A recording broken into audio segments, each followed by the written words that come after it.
నా పేరు కృష్ణవేణి అండి. ఇక్కడ లెక్చరర్ని నేను. తనకి ముస్కాన్కి ఫస్ట్ ఇయర్లో టీచ్ చేశాను. చాలా ఇంటెలిజెంట్ అమ్మాయి, చాలా బాగా చదివేది. చాలా బాధాకరమైన విషయం అండి. చాలా ఇబ్బందిగా ఉంది మాకు కూడా. అంటే ఇంటర్నల్స్ రాయడానికి ఇవాళ బయలుదేరుతున్న సందర్భం. అవునండి, మార్నింగ్ బయలుదేరారట. 5 o'clock bus ఎక్కారట.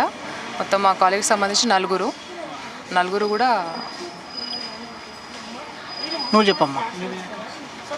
నేను బీఎస్సీ ఎంఎస్డిఎస్ ఫైనల్ ఇయర్ చదువుతున్నా. సాయి ప్రియ అనేటమ్మ మా క్లాస్మేటే. ఇవాళ మార్నింగ్ యాక్సిడెంట్ అయి చనిపోయింది. ఇది మరికొంతమంది కూడా మాట్లాడించే ప్రయత్నం. మేడం చెప్పండి.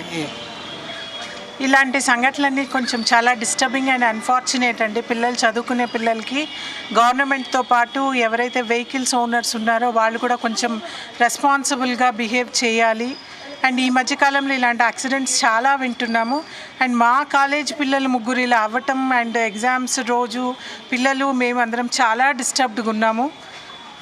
I appeal to the people and government, please take necessary measures to avoid such type of accidents. Thank you. ఇది విద్యార్థులు కావచ్చు, స్టూడెంట్స్ కూడా బాధను వ్యక్తం చేస్తూ ఉన్నారు. మరికొంతమంది కూడా మాట్లాడించే ప్రయత్నం. మేడం చెప్పండి. జరిగినటువంటి ఘటన చూస్తే ఎట్లా అనిపిస్తూ ఉంది? వెరీ అన్ఫార్చునేట్ అండి. అమ్మాయి బాగా చదివేది. మా కాలేజ్ నుంచి 3 అమ్మాయిలు చనిపోయారు. It's very bad for us. చాలా బాధగా ఉంది. రోడ్డు ఎవరో చేసిన తప్పుకు ఈ పిల్లలు బలయ్యారు. డ్రైవర్ తప్పిదం వల్ల బస్సు డ్రైవర్తో సహా 17 మంది చనిపోయారని న్యూస్లో చూసాము.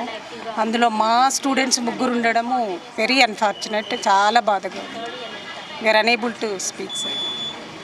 విద్యార్థులు కావచ్చు, దాంతోపాటుగా ఎవరైతే లెక్చరర్స్ ఉంటారో వారందరూ కూడా బాధను వ్యక్తం చేస్తూ ఉన్నారు. మనం చూస్తూ ఉండొచ్చు, మొత్తం మీద కాలేజ్ మొత్తం కూడా విషాద ఛాయలు అలుముకున్నటువంటి సందర్భం మనకు కనిపిస్తూ ఉంది.